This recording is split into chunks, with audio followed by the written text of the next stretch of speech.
कहने को तो सरकार दुनिया का सबसे बड़ा कोरोना वैक्सीनेशन प्रोग्राम चला रही है।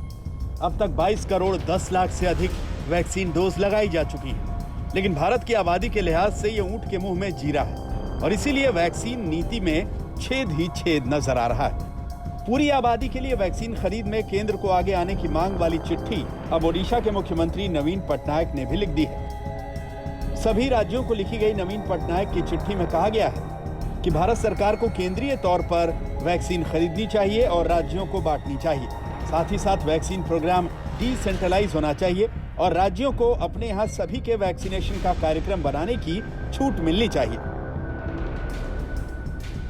वैक्सीन के लिए राज्यों के ग्लोबल टेंडर में आ रही अड़चनों का जिक्र करते हुए पटनायक की चिट्ठी में लिखा गया कि वैक्सीन निर्माता राज्य सरकारों से कॉन्ट्रैक्ट नहीं कर रहे। पटनायक ने यह भी लिखा है कि वैक्सीन हासिल करने को लेकर राज्यों के बीच खींचतान की गुंजाइश नहीं रखी जा सकती। पटनायक से पहले केरल के मुख्यमंत्री पी विजयन ने गैर बीजेपी शासित राज्यों के 11 सीएम को चिट्ठी लिखकर सभी के लिए मुफ्त वैक्सीन को लेकर एकजुटता की अपील की थी। इसके अलावा झारखंड, बंगाल समेत लगभग समूचे विपक्ष ने पहले से ही केंद्र को वैक्सीन नीति पर घेर रखा है। उन्होंने भी फोन किया था, केरला का चीफ मिनिस्टर भी चाहते हैं, उन्होंने भी चाहते हैं कि सेंट्रल गवर्नमेंट फ्री वैक्सीन दे और स्टेट गवर्नमेंट को क्यों प्रोक्योरमेंट करने बोलता है। State government can not do it, it's a central government, they should have send the vaccine to the state government and state government को इसको फ्री ऑफ कॉस्ट में देना चाहिए। वैक्सीन पर सरकार न सिर्फ राजनीतिक तौर पर घिरी है, बल्कि सुप्रीम कोर्ट ने भी केंद्र सरकार की वैक्सीन नीति पर सीधे सीधे सवाल उठाए हैं। बुधवार को सुप्रीम कोर्ट ने कहा था कि 18 से 44 आयु वर्ग को मुफ्त वैक्सीन न देना पहली नजर में मनमाना और अतार्किक है।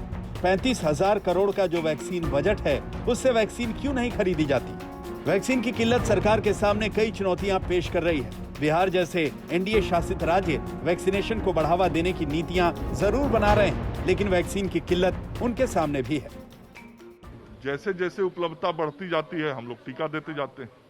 अभी फिर टीका उपलब्ध हुआ, फिर टीका दे रहे हैं और केंद्र सरकार से भी हम लोगों को यह विश्वास मिला है और जो उत्पादक कंपनियां हैं, अगले कुछ एक दिनों में उत्पादन और बढ़ने वाला है, तो स्वाभाविक रूप से टीका अधिक मिलता जाएगा और हम लोग टीका करते जाएंगे। इसीलिए पूरा इंफ्रास्ट्रक्चर हम लोगों ने पूरा तैयार कर लिया है कि टीके की उपलब्धता भी बढ़ेगी और हम पूरी तरीके से लोगों तक टीका पहुंचाएंगे।